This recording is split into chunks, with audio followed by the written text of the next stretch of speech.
আমার পূর্বে আপনারা একজন আলিমের জবান দ্বারা হতে খুব সুন্দর আলোচনা শ্রবণ করেছেন।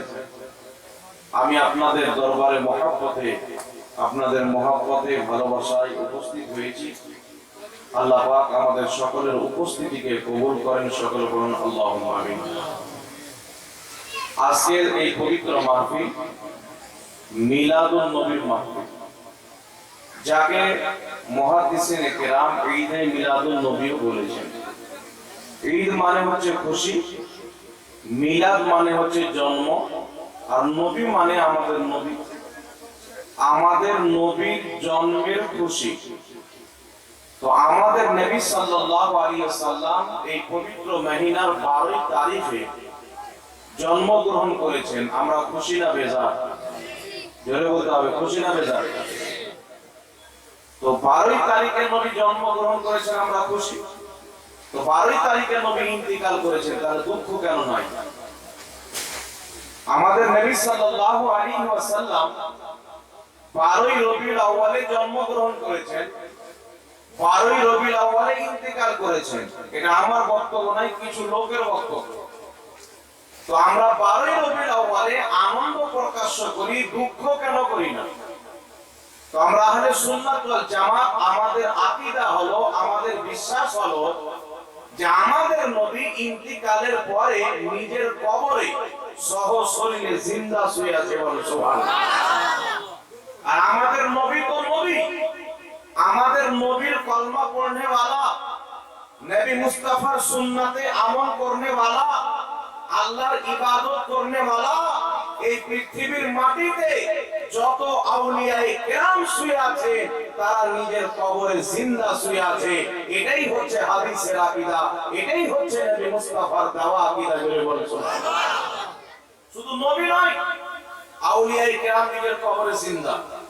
আপনাদেরকে এই বিষয়ে দুটি হাদিস শুনিয়ে দিই। আচ্ছা, আমাদের নবী কবরে জিন্দা আছেন, আপনাদের মধ্যে কবরে ডাউট আছে? জোরে বলতে হবে। আমাদের নবী কবরে জিন্দা আছেন।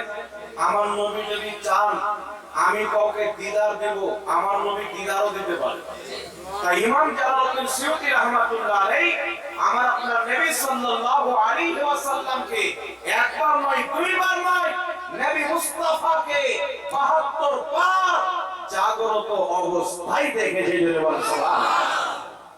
আমার আপনার নবী সাল্লাল্লাহু আলাইহি ওয়াসাল্লামকে জাগ্রত অবস্থায় দেখা সম্ভব কি সম্ভব নয়? শুনেন, হানাফি, মালিকি, শাফি, হাম্বলি, আহলে সুন্নাত ওয়াল জামাতের 4টি মাযহাব, এই 4 মাযহাবের ইমামগণ নিজের কিতাবে লিখেছেন যে আল্লাহর নবী নিজের উম্মতকে স্বপ্নের মাধ্যমে দিদার দিতে পারে। এমন কি যে ইন্তিকালের পর নবী যদি চায় নিজের কবর থেকে বেরিয়ে ডাইরেক্ট দেখা দিতে পারে। জোরে বলেন সুবহানাল্লাহ। এখন একটা প্রশ্ন হলো যে নবী স্বপ্নতে দেখা দিতে পারে, এটা মানলাম। হাদিস শরীফের মধ্যে আছে, মুসলিম শরীফের হাদিস, তিরমিজি শরীফের হাদিস, রাসূল কায়নাত সাল্লাল্লাহু আলাইহি ওয়াসাল্লাম বলেন, মান রাআনি ফিল মানাম ফাকাদ রাআল হক। যেই ব্যক্তি স্বপ্নে আমাকে দেখলো সেই ব্যক্তি আমাকেই দেখলো, সত্য দেখলো। নবী বলেন শয়তান আমার রূপ ধারণ করতে পারে না। রাতে আমরা ঘুমিয়ে থাকি, শয়তান এসে আমাদেরকে চাকরা দেওয়ায়। কখনো হেলিকপ্টারে চেপে গেছি, কখনো বাড়িতে বসে আছে, কাবা ঘরে তাওয়াফ করতে আছি, কখনো ঘরে শুয়ে আছি, কখনো কোন দেশে চলে গেছি, কখনো দেখা যাচ্ছে দু একটা দেশের আমি রাজা বাদশা হয়ে গেছি। সকালবেলা চোখ খুঁজে তো খাটি শুয়ে আছি, যেমন ঘুমাচ্ছিলাম তেমনই আছি। তো শয়তান রাজার রূপ ধরে আসতে পারে, মহিলার রূপ ধরে আসতে পারে, পুরুষের রূপ ধরে আসতে পারে, বাদশার রূপ ধরে আসতে পারে, অট্টালিকার মালিকের রূপ ধরে আসতে পারে। কিন্তু আমার মহান রব্বুল আলামিন শয়তানকে এত ক্ষমতা দেয়নি, সে আমার রবের রূপকে ধরতে পারে না। কেন ক্ষমতা দেয়নি? আমার নবীও তো মানুষ, আমরাও তো মানুষ, আমাদের রূপ ধারণ করতে পারে, নবীর রূপ ধারণ করতে পারে না। আল্লাহ বলছেন পৃথিবীর মানুষ যদি শয়তানকে ক্ষমতা দিতাম, আমার নবীর রূপ ধারণ করত, শয়তান বলতো আমি নবীর মতো, আমি তাকে ক্ষমতা দিই যেন কিয়ামত পর্যন্ত কেউ না বলতে পারে নবী আমাদের মতো। জোরে বলেন সুবহানাল্লাহ। কেউ যেন না বলতে পারে। তাই আল্লাহ তাবারক ওয়া তাআলা শয়তানকে অনেক পাওয়ার দিয়েছে, অনেক শক্তি দিয়েছে। তাই শয়তান সবারই রূপ ধারণ করতে পারে, কিন্তু নবী মুস্তাফার রূপ ধারণ করতে পারে না। তার নবীকে স্বপ্নতে দেখা যাবে কি যাবে না? স্বপ্নে রাসূল দেখা দিতে পারে কি পারে না? জোরে বলতে হবে বাবা। শুধু তাই নয়, ইমাম ইবনে হাজার আসকালানী রাহমাতুল্লাহ আলাইহি নিজের কিতাব বুখারী শরীফের সারা ফাতহুল বারীর মধ্যে লিখছেন যে কিতাবটি চারো মাযহাবের নিকটে গ্রহণযোগ্য, লা মাযহাবীদের নিকটে গ্রহণযোগ্য।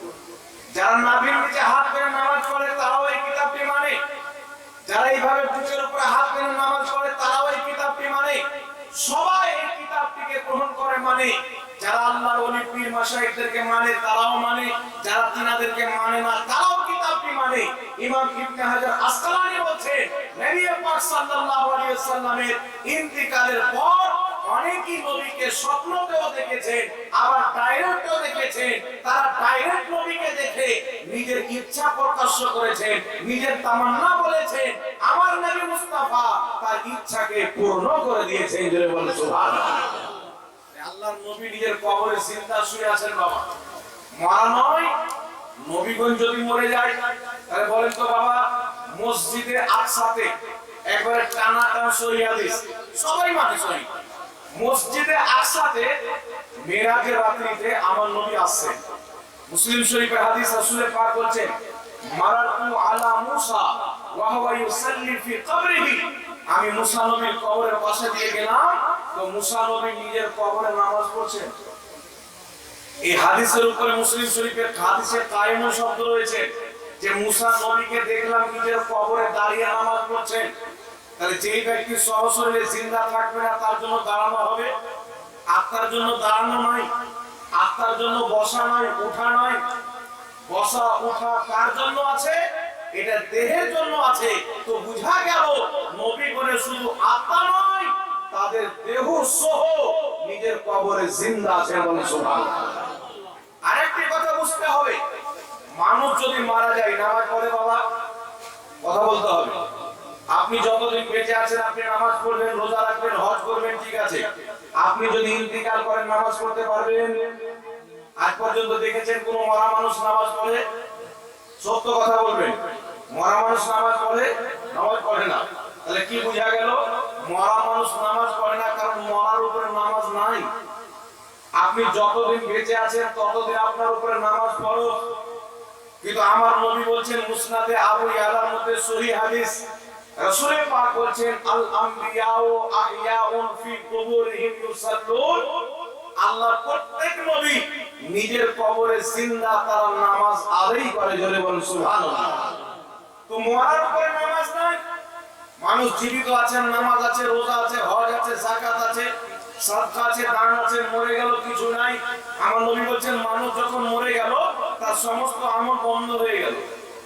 সে যদি কোনো মসজিদ তৈরি করে থাকে সেই মসজিদের লোক নামাজ পড়ে তার সওয়াব পাবে, মাদ্রাসা তৈরি করে থাকে মাদ্রাসায় লোক তালিম হাসিল করবে তার সওয়াব পাবে। সে যদি কোনো ভালো আওলাদ ছেড়ে যায় তার আওলাদ ভালো কর্ম করবে তার সওয়াব তার কবরে যাবে। কয়েকটি জিনিস যাবে, কিন্তু সে নামাজ পড়তে পারবে না, রোজা রাখতে পারবে না, হজ করতে পারবে না। কিন্তু আমার নবী বলছে এটা হচ্ছে সাধারণদের জন্য, কিন্তু যারা আল্লাহর নবী তারা নিজের কবরে নামাজও আদায় করে। বলে সুবহানাল্লাহ। কারণ আল্লাহর নবী মরে শেষ হয়ে যায় না, কিছু মুহূর্তের জন্য, কিছু সময়ের জন্য তাদের প্রতি মওত আসে। কারণ আল্লাহ কোরআন পাকে বলেছেন কুল্লু নাফসিন যায়কাতুল মওত, প্রত্যেক নফসকে মওতের স্বাদ চাখতে হবে। আমার নবী মওতের স্বাদ চেখেছেন, তিনার আত্মা তিনার দেহের মধ্যে আবার ভরে দেওয়া হয়েছে। তাই প্রত্যেক নবী নিজের কবরে নামাজ পড়ছে, কারণ তাদের দেহের মধ্যে আত্মা ভরা আছে। সুবহানাল্লাহ। তাহলে বলেন তো বাবা, আমাদের নবী জিন্দা, তো জিন্দা ব্যক্তির মৃত্যুদিন পালন করা যায়?